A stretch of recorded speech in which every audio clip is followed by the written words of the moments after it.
Good morning and welcome to the AutoTalk Weekly Wrap. I'm Rich Edwards, and today we have a surprisingly large amount of news to run through for what is normally a pretty quiet New Year period. Now, a lot of that's because it's the start of the month. We have statistics, but it's been a fairly busy week. I've just noticed behind me that for some reason there is now trash and cleaning products on my shelf behind me.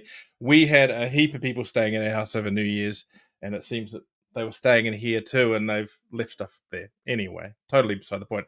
Hope everyone else is beginning to get their lives a little bit back in order from the last couple of crazy holiday weeks. I can see from Mangawhai here, there's still a lot of people out in their jet skis, and there will be for some time to come.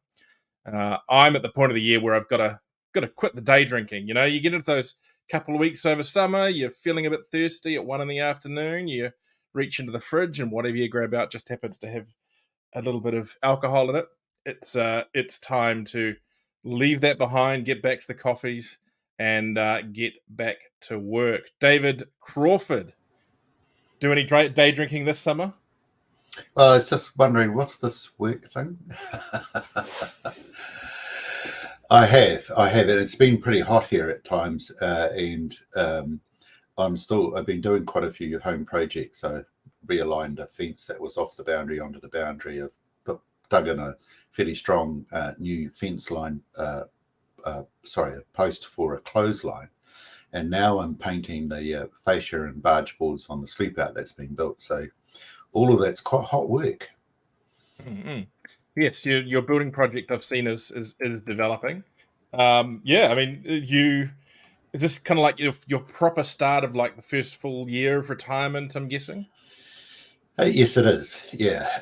And there's a whole lot of projects that we needed to get underway while we're sort of moving money around and changing assets from into cash, setting up investment funds, etc.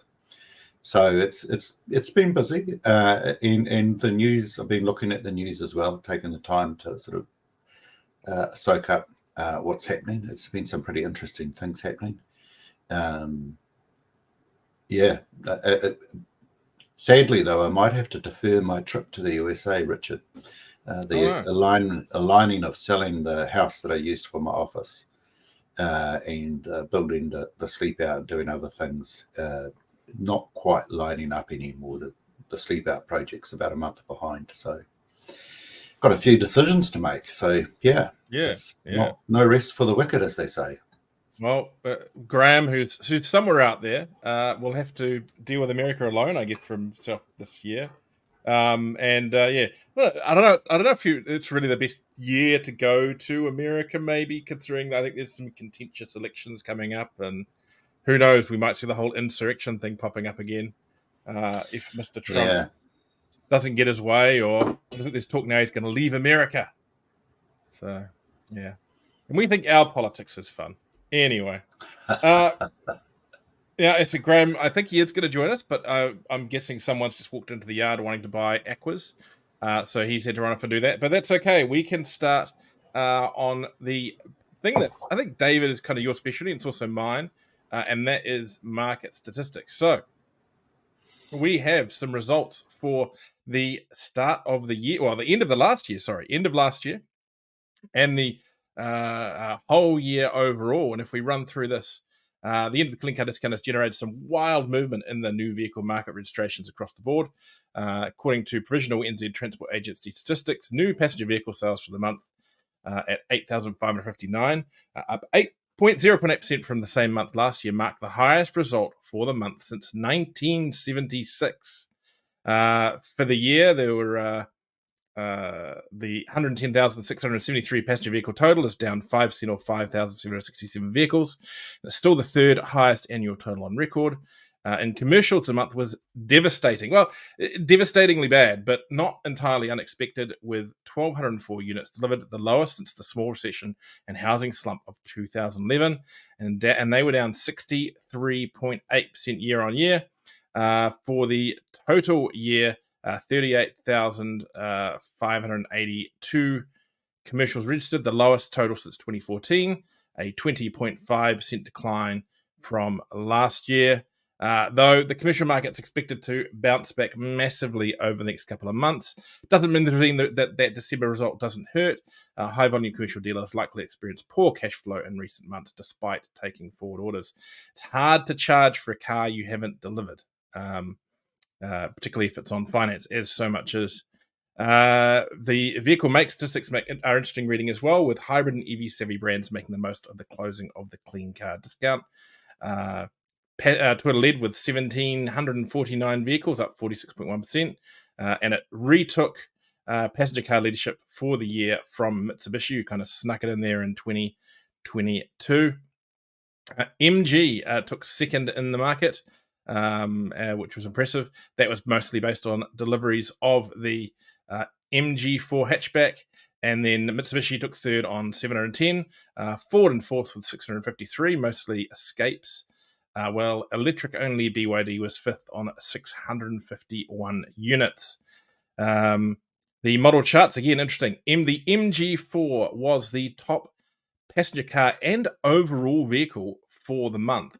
And my understanding is, David, and you may have a marginally different experience, but my belief on this is that's the first time a Chinese-owned brand with a Chinese-built vehicle has led the most popular charts for a month. Is that, you can't think of any other that's done it? I think that is correct. Tesla's taken it before, but that's an American owned Correct. brand, and not necessarily all the vehicles were Chinese manufactured. Many of them were, but not necessarily all of them. So yeah, an impressive result there for MG. That brand just keeps on kind of going from strength to strength, doesn't it? I mean, who would have thought a few years back that MG would be back in such a strong way? The move that they made to pure electrification and the hype around the MG4, which has been a long time coming, meant that they saw some good forward orders. And those, as you've noted, those orders have been filled. It'll be a different matter about sustaining that level of sales each month. Nevertheless, it's good. They've been relatively consistent over the last 4 or 5 months in that top 5 spot. In a top 5 spot, kind of hovering around that 5th position. For passenger vehicles, yes. And they're steady. So they are what we call a top 10, top 5 brand. It's a changing of the guard. And I think also when you look more broadly overseas, BYD's now overtaken Tesla reportedly, if you look at some of the international literature, in terms of sales and volume. So the Chinese are coming on force. Not surprisingly, because the thing that, I think I've mentioned this in the past, China has quietly been building its capital around the materials necessary to make electric vehicles. So they worldwide own a phenomenal share of the resources necessary for making batteries. And it's been a strategic move by them, and I think a very clever move by them. It's just hoping now that the quality of the materials, the quality of the steel making in particular, it is getting better as well. In the past, it's been a bit patchy. Now I think we're starting to see some quality coming out with those vehicles, and it's quality at a price, affordable price, I should have said. We've got a 2019 MG ZS EV, one of the first in the country. I took it in last week to get new tires and took the chance to look under it while I was up on the hoist. And certainly the condition underneath that car is better than I have seen on some Japanese vehicles after 4 years and 50,000 km on the road. It's interesting to see what they're doing. There's been a few little things around some early vehicle stuff with BYD, but hopefully that's resolving itself pretty quickly. But it's going to be interesting to see over the next few years. Yeah, and the other interesting thing about the statistics for 2023, coming to your comment about the clean car discount affecting the market, in my view, this is a really classic example of government intervention distorting normal market patterns. So the highest month for registrations in the year was June 2023. And that was, of course, just before the fees increased and discounts reduced. The lowest was February, but putting that aside, December was only marginally higher than February, and February's got fewer selling days. And the EVs are up because no more discounts, and light commercials are down because, as you know, everyone's waiting for January, so we'll expect to see that distortion. But the other thing that it's interesting to note that if you go back the last 3 years and look at the strongest months on record, they are June this year and March last year. So March last year, the figures were around about 20,000 vehicles sold. June this year, 23,500. Prior to that, the strongest month only saw 16,500 vehicles sold. So the clean car discount affected the market by greater than 25% of sales volumes around key months. So that's a real live demonstration of just how important it is for officials in the government to get their settings right. And it's one would argue that the intent of the clean car discount was to make those changes, but those boundary figures are quite strong. Yeah. And I think it's going to be interesting to see what happens in 2024, because unless we see some, which could happen, major changes to the clean car standard, then it's going to be it's the first time since 2019 where we're going to have a relatively natural market. Even that's not necessarily true, in that the first couple of months are going to be still feeling the effects of the clean car discount as we see all those utes delivered and we set up. But as far as dealer trading goes, if you don't necessarily look at the overall view of the statistics, it's going to be the first time in a while where they get to actually kind of do their job as they would like to do it, and meet the market, as opposed to having to meet some government idea of what the market should be. So it'll be interesting to see the results we see this year once they're just allowed to do be allowed to do their job. And prime example is going to be even the EV market.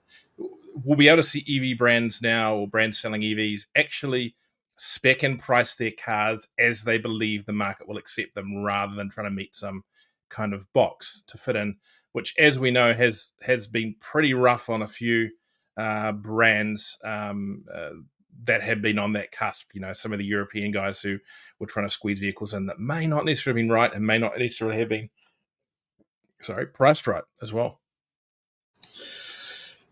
Yes, there were some pricing strategies to try and get over and under, and some serious discussions with the parent offices around those that boundary point. But you're right. January, February, I think we're going to see huge volumes of light commercial vehicles, but it will settle down. Whether we will see a prolonged rush of high emitting CO2 vehicles is altogether a different point. The Toyota has made the decision to try and restrict their numbers so they can manage their CO2 count. That is because of the clean car standard and the target. So the 2024 targets are a step up from last year. They're not killer levels yet, but they are at a level that the distributors are starting to think, oh, we've got to get our mix right. Otherwise, we're going to be paying a penalty, and then we've got to average that penalty out over either a selection of the vehicles they import or all of the vehicles that they import, depending on what their competitors are doing.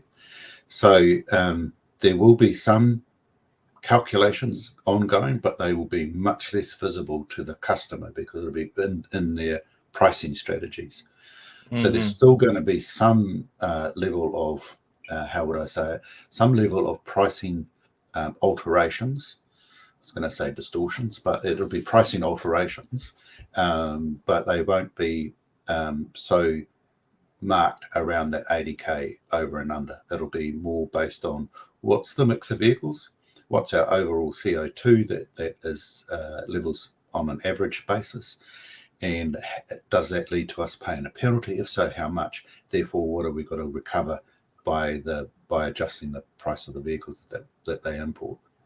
So tough times still, but I think you're right. 2024 is going to be more of a normal year, and that's how the clean car standard would also work over time. Is that the distributors would know the targets ahead of time, and they can do all of their planning in their normal planning cycles. The problem with the clean car discount was that it cut across for the new vehicle sector, cut across their planning cycles. Less so for the used cars, but the used cars faced other challenges in the clean car discount. So I expect the used car sector to pretty much go back to normal more quickly than the new vehicle sector. Yeah. No, that absolutely makes sense. Now, if we move on to the next story, that's the used car side. So, used car registration boom as clean car discount ends. The final deadline to claim the clean car rebate by 11:59 on December 31, 2023. So, a year-on-year boom in the registrations of used imported vehicles. More than 12,806 used imported passenger vehicles were registered in December, up from 6,890 units registered in the previously corresponding period. There were 7,000 used import Toyotas. 7,000. That is a huge month. Just unbelievable totals there. Used commercials, again, were low. 114,000 new secondhand cars during the year. That's we're 3.8% up on the year before. So just a massive year for those. A lot of Equas. Now, I'm having a look at this because, and we'll get to another story, it looks like the trade has behaved relatively well around the end of the clean car discount, certainly in regards to registering demonstrators. But I am hearing anecdotal things out in the market of a lot of plated cars turning up in certain places. I won't say much until we've really gotten too far down that track. But really interesting to see what may be out there. Now, just popping up into my peripheral here is, hang on a second, Mr. McDonald. How you going? Good, thanks, Jen. You okay? Barely. Are you on mobile data or on the Wi-Fi from the office? You might be on the cusp of the Wi-Fi. Oh, try and get into it for a second. Hey guys, look, happy new year, everyone. I just dropped in so just see how my condition is. It literally is D-Day. It's my first day back, and I hear you guys talking about clean car. Well, I have got around 120 vehicles to go through and modify all the clean car information on today. So I have my hands full. Are you there, Graham? Can you hear me okay? Yeah, can you hear me okay? Are you flipping between the Wi-Fi and mobile data? Hang on a second. I'll just take off the screen for a second. I'll just recheck that, okay? Yeah, no worries at all. Yeah, so I've been doing some research, and we're just questioning if perhaps a few friends and family got some cars registered for themselves in certain times there, because look, I don't get that there was necessarily this rush to register that many used imports. I mean, David, any thoughts on that?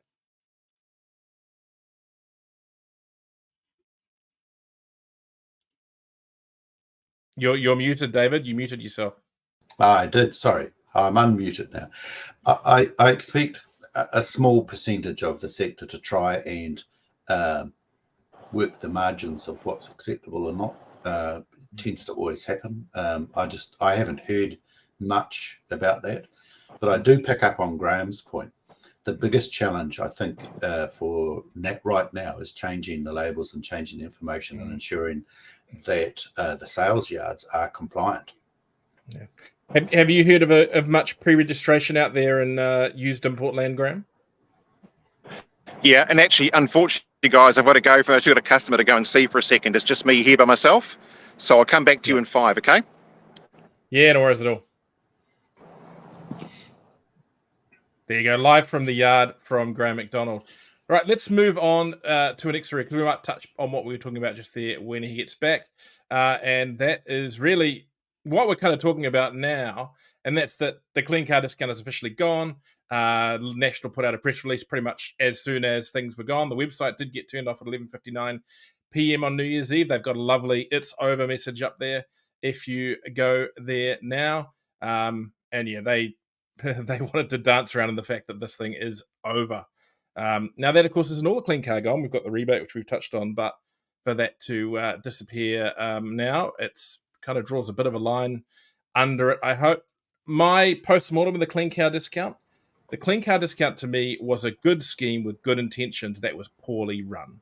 And that if it had been more actively run in the first place, it would have had a better chance, and it would have had less chance of falling victim to the political vitriol that kind of claimed in the end. I'm not saying it's a good thing. I know it's widely hated in the trade, but if you look at what it was, I think if it was run a bit better, it might have been less impactful to the market. And when we talk about being run better, we're talking in regards to the minister should have done the fees and the rebate and the rebates together. It shouldn't have been signaled in the way it was. It should have been said it was happening and then just done. And it should have been changed and updated more frequently as the market went with it. But I think that demonstrates, Richard, the difference in expectations between new and used vehicles. So for new vehicles, the scheme was not widely hated. It was some of the franchise dealers found the management of it a hassle. The scheme did what it was meant to do, but where it fell down was that officials failed to review it on an ongoing basis.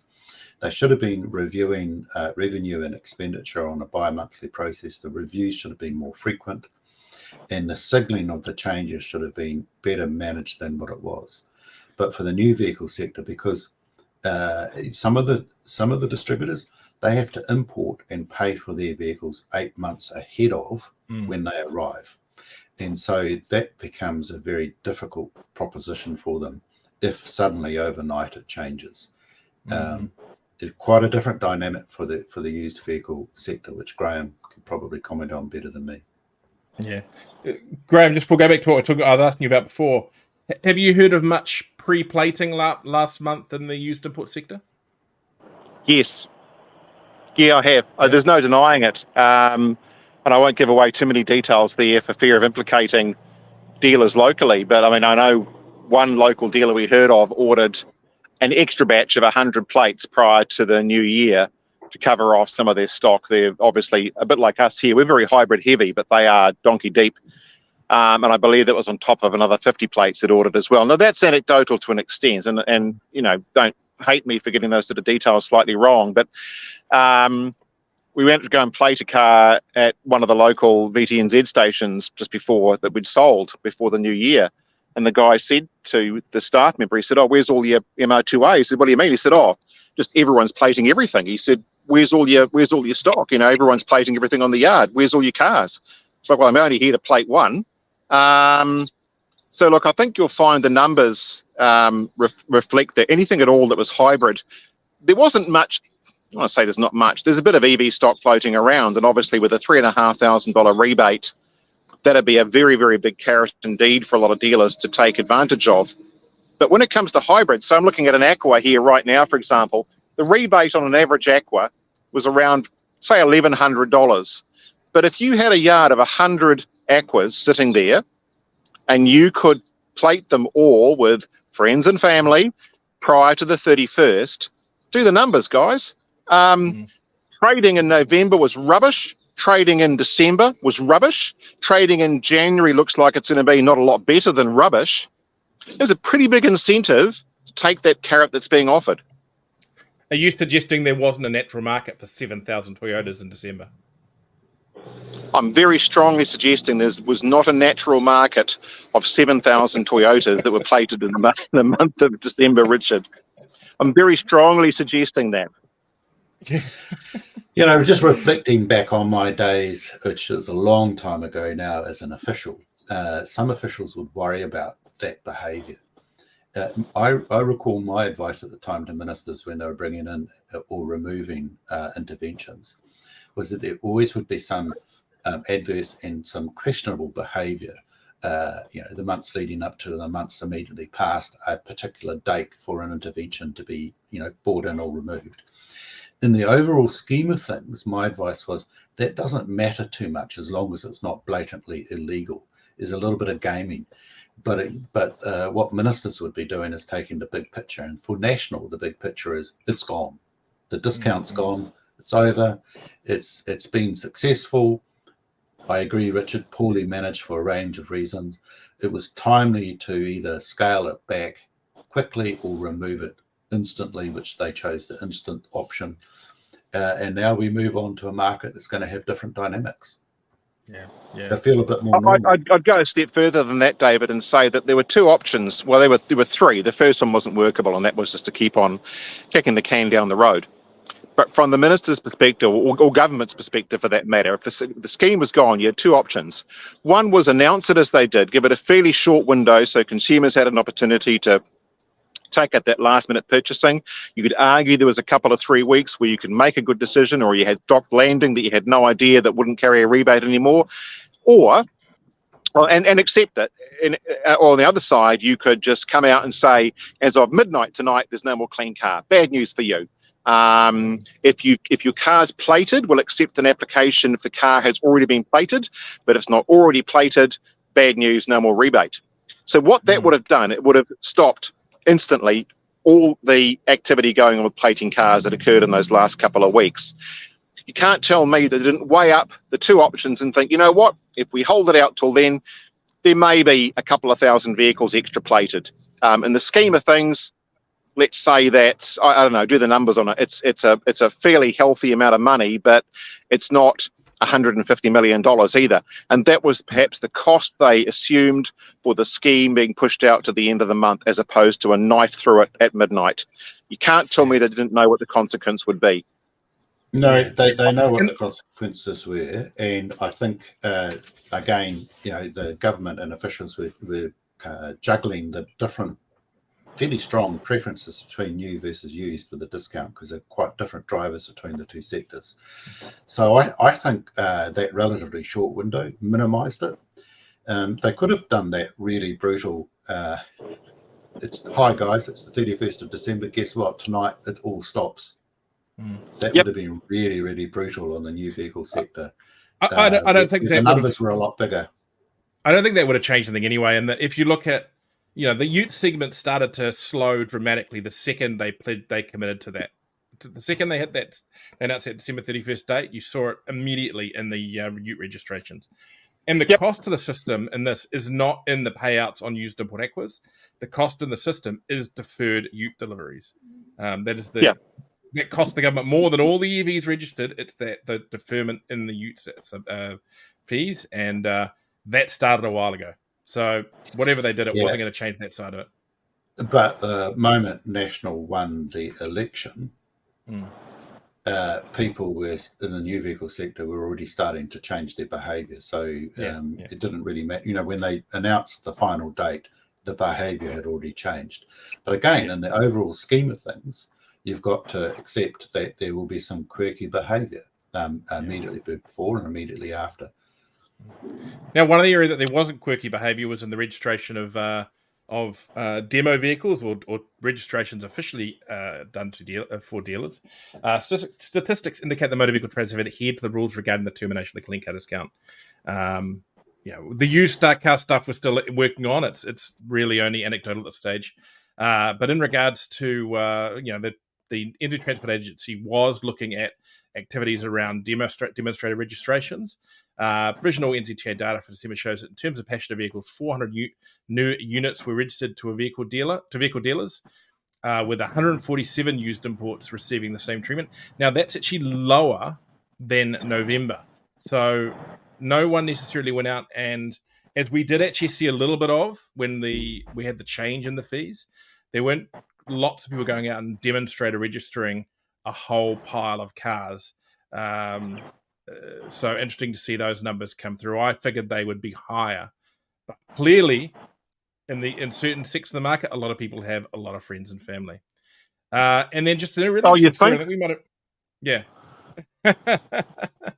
A really interesting story that I suggest people go and read, and we'll have it on the wrap today. It's been out a couple of times now, and it's analysis from Tony Williams at our great partners at AutoGrab, and it's just some discussions around pricing in regards to the end of the clean car discount.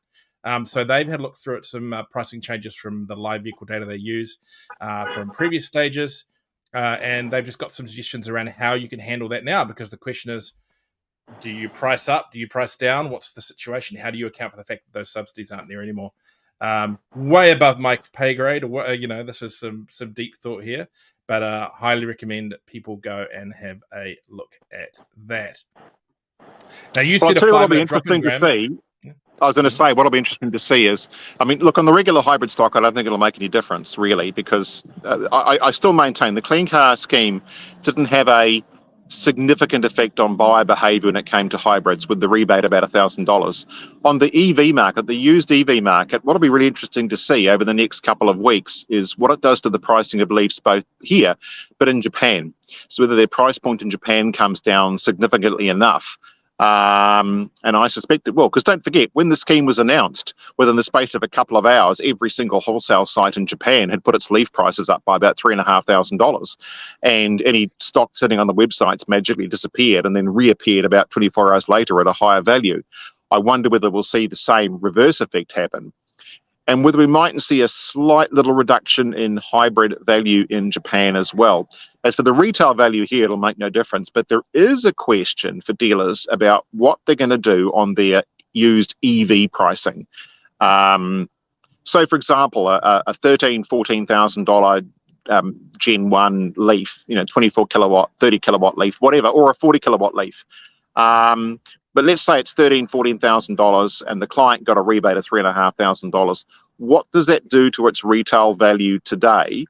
Because it pictures that direct import that you have on the yard, that you didn't sell, that you haven't claimed a rebate for. It pictures that back into the marketplace for the $10,000 Leaf that dealers had purchased and had pre-plated and had taken the rebate and put back on the market again 2, 3, 4 months ago, which is going on. What will that do to those values? Yeah, it's going to be a minefield for the next little bit. Yeah, in the new vehicle sector, Graham, the discount for hybrids did matter, because the pricing difference for you take a RAV4 as an example, between a normal RAV4 and a hybrid RAV4 wasn't that significant initially, and the level of rebate made it much easier for people to go to the hybrid. Toyota's done a clever thing that says, well, now the discount's off, and I'm sure this is part of, I haven't spoken with Neeraj about this, but I'm sure it really featured in his thinking, knowing that the clean car discount was going to come to an end, whether it was this year or next year. He's moved all of their vehicles to a minimum of hybrids, and then plug-in hybrids, and they'll do EVs as they come on board. So he's managed to sort of get into a position where he doesn't have that pricing argument anymore, because he's moved it all that way. Other distributors and importers in the new vehicle market are going to sort of compete, and the price differences are a bit bigger. So I think the behaviour, it's going to be interesting to compare the behaviour between the new and the used vehicles about how they respond. But I think for the used vehicle, the hiccups are really only going to be in the first quarter, and then things will even out, won't they? Yeah, I think you're right. I mean, I can't speak for new necessarily there, David, in terms of new vehicle stocks, but in the used sector, it takes about 3 months to 6 to wash everything out. And I think with the market conditions as they are right now, probably closer to 6. Yeah, the new vehicle sector traditionally has run on about a 6 to 9 month sort of rollover, with supply coming in every 3 months in terms of forward orders. But the stocking levels have been, since COVID, the stocking levels have been up and down, and historically been quite low for a period of time. So I'm not quite certain either. And I've been out of the office long enough now that I'm out of touch with the exact stocking levels. But I think, traditionally their stocking levels take a bit more to flush through. Mm-hmm. Well, speaking of being out of the office, guys, I am in the office, and unfortunately today I haven't got the time to speak in the office anymore. So I'll have to love you all and leave you. I was going to say, here's my world today. It's almost solid aquas and bits and pieces. The eagle-eyed of you might have spied some light commercials parked up, which is the reverse effect that we're talking about. We had stockpiled a few light commercial vehicles, which would have carried a reasonably significant penalty up to last week, which we now have magically been able to pull out of the cupboard and will offer for sale without that little pesky rebate coming into play. And that, look, there's no secret there. Everyone's doing it. Everyone's working out where the advantages are. And for us, the ability to hold over some of that stock till now was one of them. Well, at least I hope so anyway. So with that, guys, unfortunately, I do need to get going. There's a lot of stuff today to get sorted. Now, I sent you a Happy New customer Year. yesterday. Did he buy a car? He's coming today. Thank you, Richard. Done. There we are. Excellent. See? No worries. All right, guys. Happy New Year. Okay. We'll talk to you next week, okay?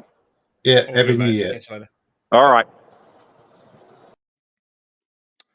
Right, let's fire through the rest of the news so I can get back to avoiding day drinking.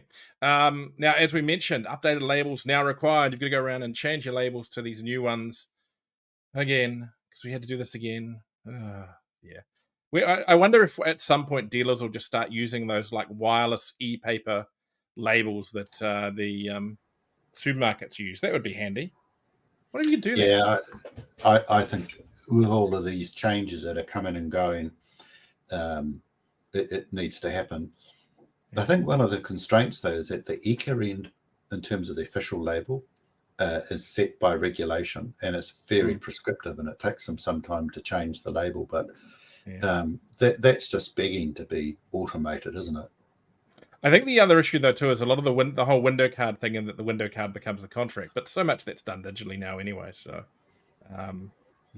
it's a lot of discussion around supplying the window card to the customer, blah blah blah, all that. But they'll work it out one day. Now, Twitter's used import business grew 25% in 2023, and this is interesting because Twitter kind of during COVID dialed away from the used imports a bit. I think they had a few too many used cars to handle. But Twitter New Zealand recorded its 36th year of market leadership in 2023 with 33,640 new vehicle sales, representing 13% growth from 2022, mostly off the back of that RAV4. RAV4 is one popular piece of metal. It's a significant importer of used vehicles from the Japanese market, many of which are refurbished or prepared for sale at its Thames facility. It sold 7,336 Japanese used vehicles in 2023, an increase of 25% over 2022. Distributed 2.7 million parts in 2023. 52% of the new Toyota vehicles sold with hybrid, and their average CO2 grams per kilometer was down 7% to 165 grams a kilometer at the year's end. Now that'll be a little bit warped down because Hilux sales were, of course, suppressed towards the end of the year, and I'm not sure they'll necessarily start the year in that way. They're about to launch BZ4X and Hilux hybrid. Neeraj Lada, their chief executive, says 2023 served up a lot of challenges, but it was humbling to have won the AA-driven People's Choice Car of the Year for the RAV4. The third time Model has won this award. To be honest, 2023 was the most disruptive year we have faced in terms of government intervention in the market. The lack of certainty and policy flip-flops had an enormous impact on our supply chain, our people, and our stores. However, we had incredibly understanding customers, and I couldn't thank them more for their ongoing support. With the support of our business partners, we made huge efforts to get our customers' orders delivered, even as policies waxed and waned. So there you go. They have had a big year and lots of hybrids. A little bit of attachment news to that. Lexus Auckland City moving to Newmarket. Lexus New Zealand is expecting another great year in 2024 when the Auckland City dealership run by Giltrap Group moves from its current premises in Greyland to Newmarket, and when the new Lexus store of Christchurch, under development by the Miles Group, opens in the first quarter. They sold a record 1,309 vehicles in 2023, up from its previous annual record of 1,023 vehicles in 2022. So yes, big year for Toyota, even despite all the trouble, I guess, there, David. Yes, and I recall when the RAV4 came on stream, it became a very popular model very quickly. And then the RAV4 hybrid, they had full orders for the hybrid version of the RAV4 9, 10, 12 months in advance. It was very, very popular. I think it blew out longer than that. I think it blew out into over a year and a half at one point. Yeah, well, possibly, yeah. Neeraj was very clever in the way in which they managed to do that pricing strategy for the hybrid versus the ICE version, because it initially wasn't a very big difference, and so it became. But the fuel savings meant and this is before the clean car discount. The fuel savings meant that you could recover the cost difference within 2 to 3 years, and then along comes the clean car discount. and you could recover that price difference in a much shorter period of time. But yes, a very popular vehicle, and Lexus strongest year on record.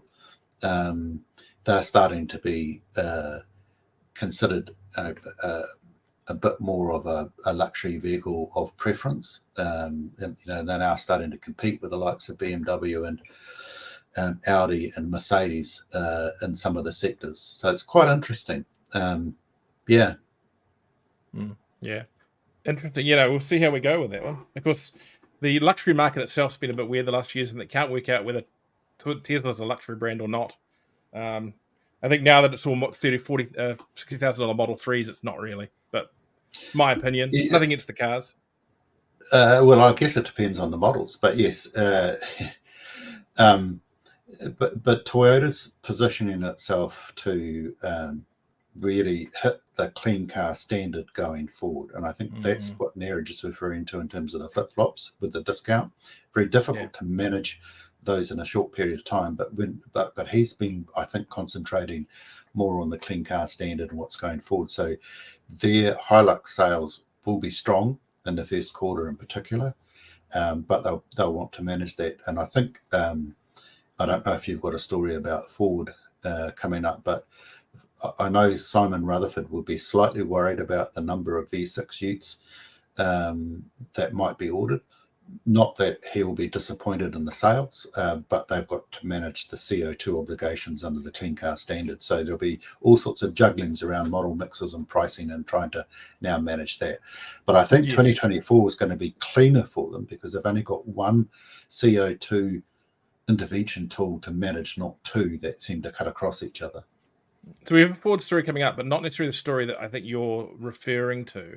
But I did have a chat with Simon Rutherford last week. I understand they actually came out of last year with a lot of credits in the bank. And while it wasn't necessarily a headline model, the hybrid and plug-in hybrid Ford Escape actually did pretty darn well with fleets. Yeah. I think they did something like 400 units in December. It was not something really talked about too much. And that, I believe, has given them a solid start to go with. They, of course, have a plug-in hybrid Ranger coming very much at the end of the year, if not the year after. They had a fairly large stock of Mustang Mach-E rear-wheel drives. I think they got virtually all of those sold at the end of the year. So that's, again, handy as well. I think they'll be keeping very much an eye on what they sell Ranger-wise. Yeah. Well, that's a strong position for them to start 2024 on. Yeah, exactly. And interesting to see that they have managed to turn what was a bit of a model that perhaps it was a very good car. We used to own an Escape, highly rated, but it suddenly kind of popped up as being quite a good little fleet electrified vehicle that I think it's almost probably winning a little bit because a fleet simply can't get themselves a RAV4. And so your next best offering, your next best choices are kind of that or a hybrid Honda or a hybrid Mitsubishi, and those models kind of are there. But Ford's had stock and they are very fleet savvy, so maybe that's working well. Yeah, good.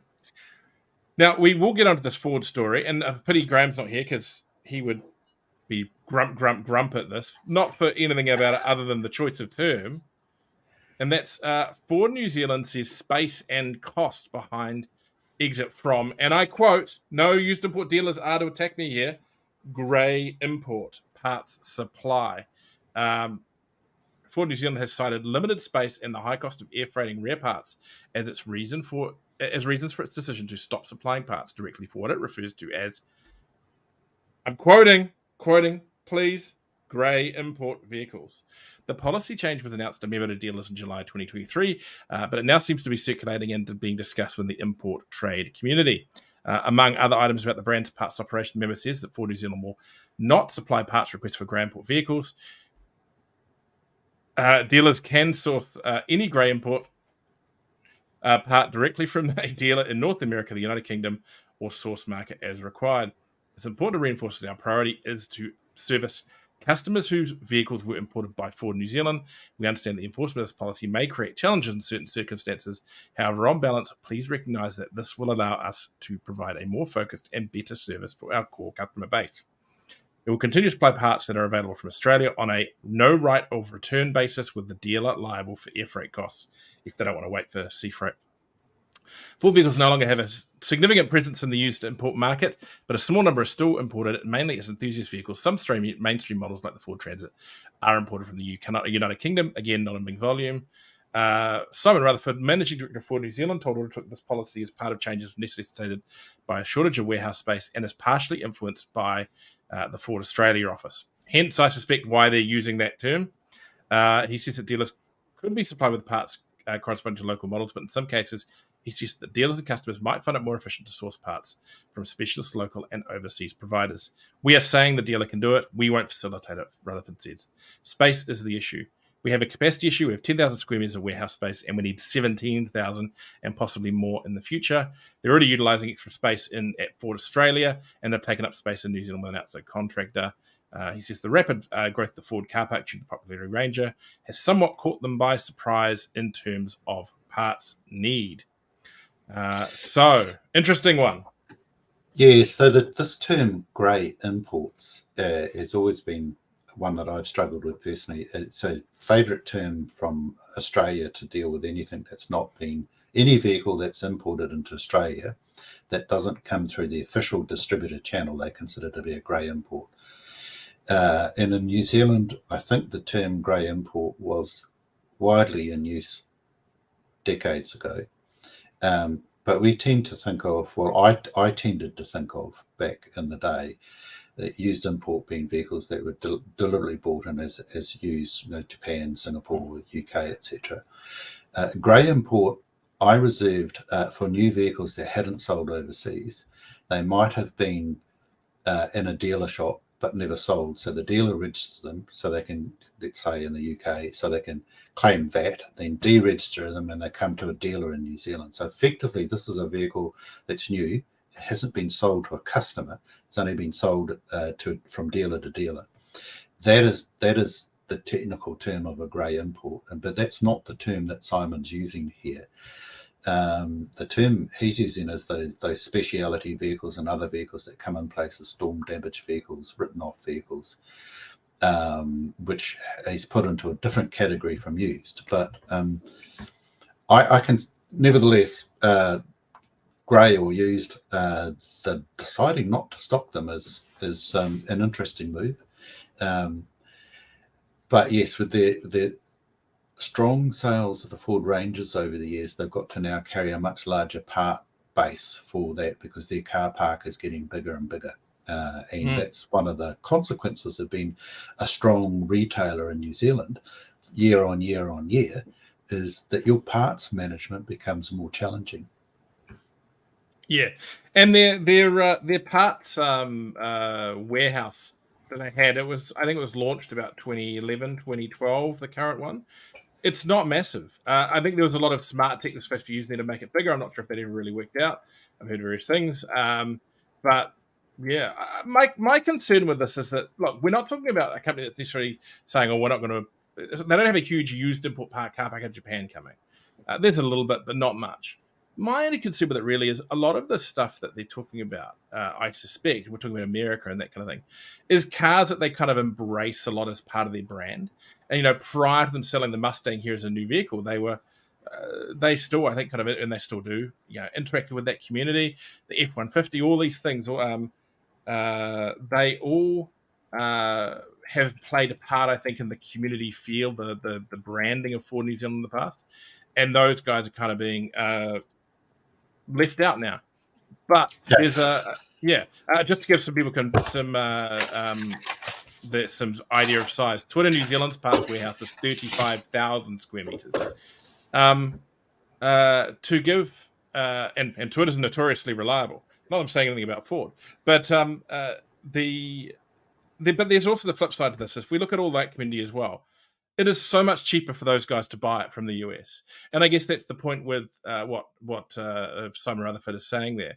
If you've got a Mustang or an F-150 or something like an older one, you're better off jumping on the website, logging in, going onto Summit Auto Parts or something like that in the US, or even Amazon, pushing a button. It'll be here in 5 or 6 days, and you'll pay a lot less than you would in New Zealand.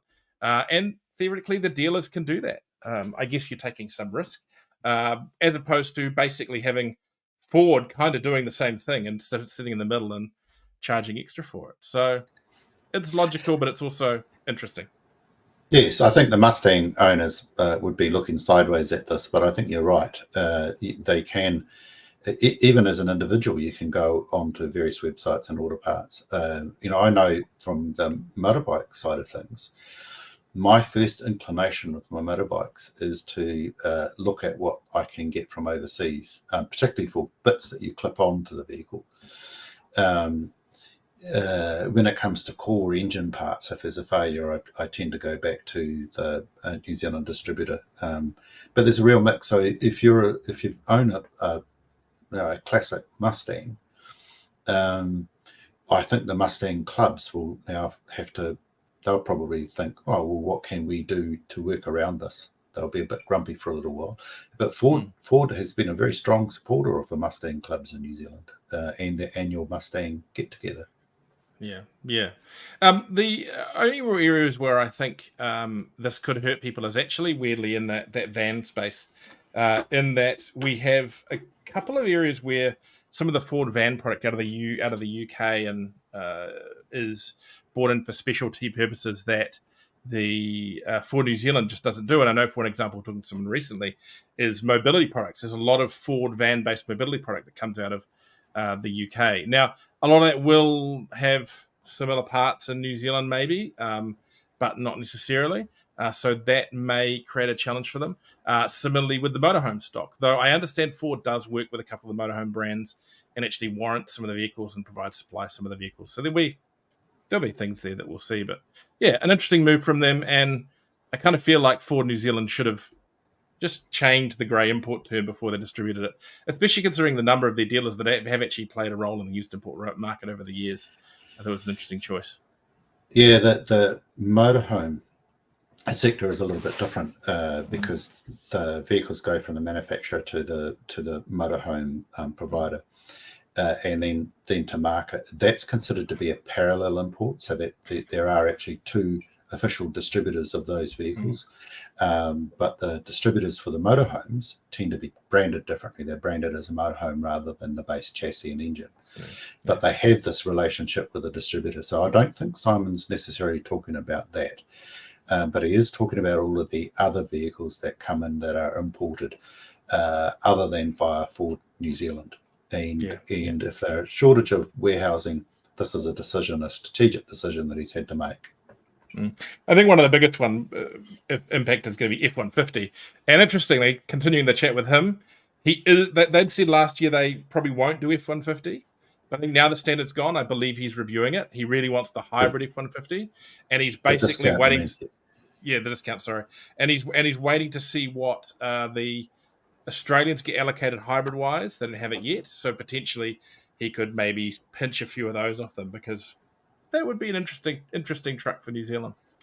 Right, let's carry on. Collecting Cars launches an online platform with Auckland Coffee Run. Their global online platform for the sale of classic performance and collectible cars. Collecting Cars will launch into New Zealand and Australian markets in 2024. The Auckland Showgrounds will host New Zealand's first Collecting Cars Coffee Run on Monday, January 29, 2024, as part of the brand's official NZ market launch. Along with online auctions and classified sales, Collecting Cars says it conducts more than 60 car culture events annually. Established in 2019, Collecting Cars says it has more than 120,000 registered members and has sold more than 14,000 lots, totaling more than 1 billion Australian dollars. It's a free list and free to sell service. And then in 2023, the company launched private sales of service tailored to selling the world's most exclusive and exceptional cars.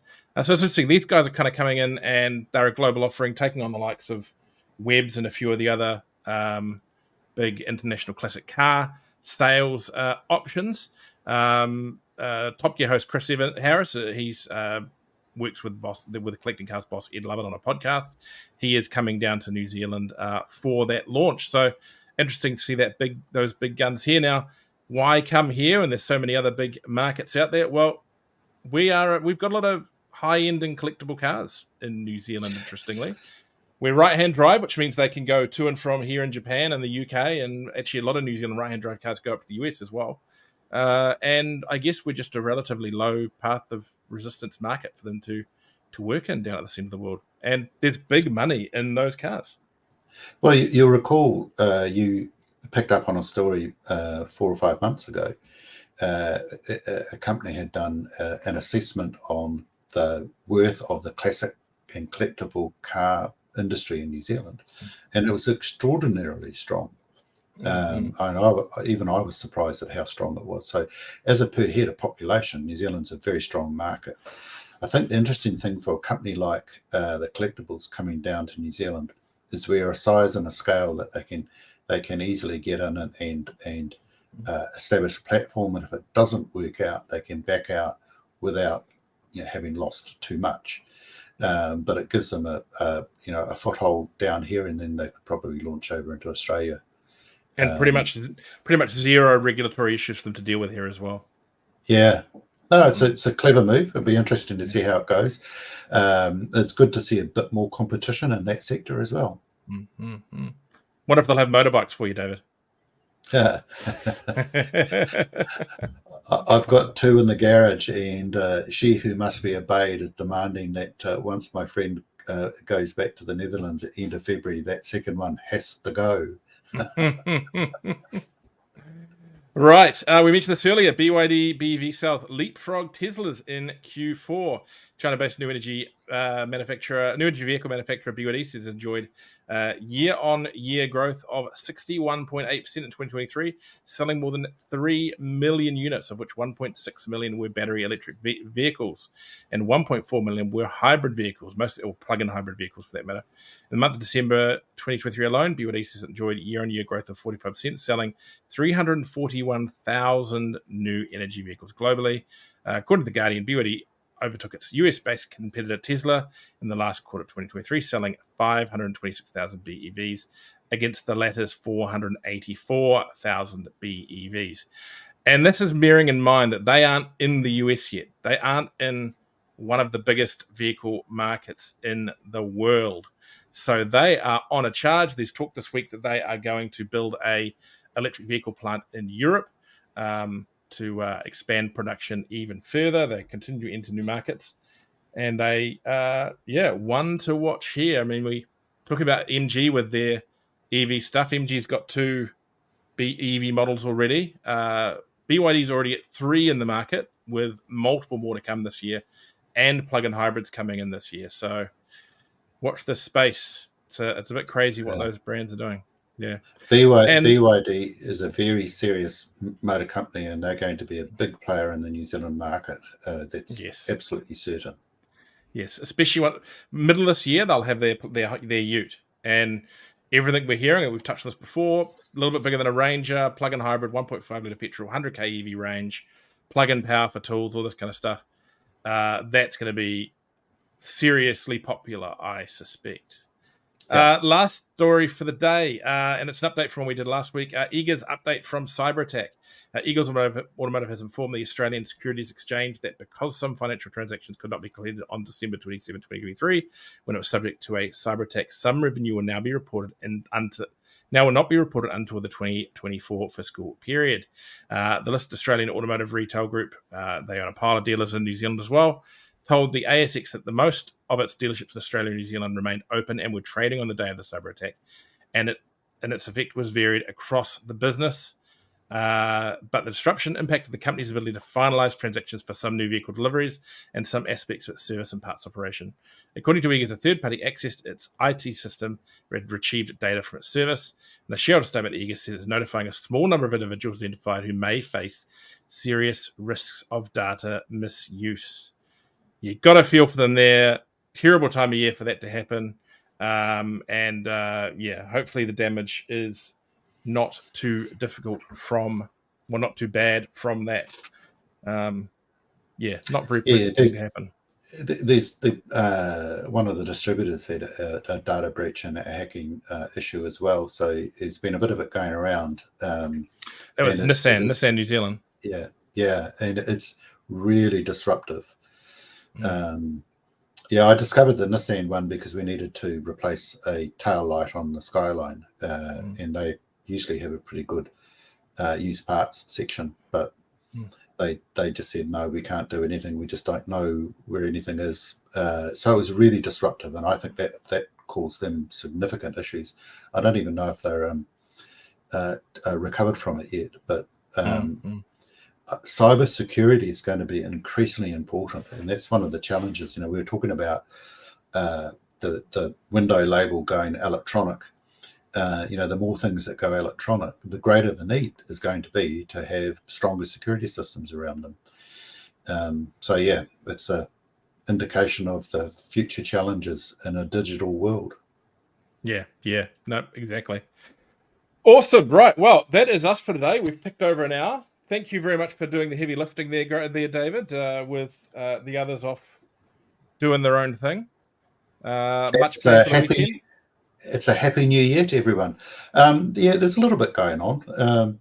It's retired life, and I'm enjoying it. It's a different way of doing it. I'm certainly a bit fitter, which is good. I did, talking about our weight losses earlier on in some previous ones. I did put a little bit on over that Christmas period, but I jumped on the scales today and I was very pleased to see that I've lost it all again. So I'm now back to where I was sort of early December. Yes, I'm restarting after the holiday now, and I don't want to look at the scale yet. But no, I was actually pretty good. I was pretty good for the holiday season and got around a lot. And there's a lot of stairs to go swimming here. So yeah, that I think no doubt helped I a set little I set my milestones at every 5 kgs. And so I've just got back through my first milestone. So I've lost my first 5 kgs. And now looking to lose that second lot. Yeah. Awesome. Look, well, thanks everyone for joining us. We'll be back next week.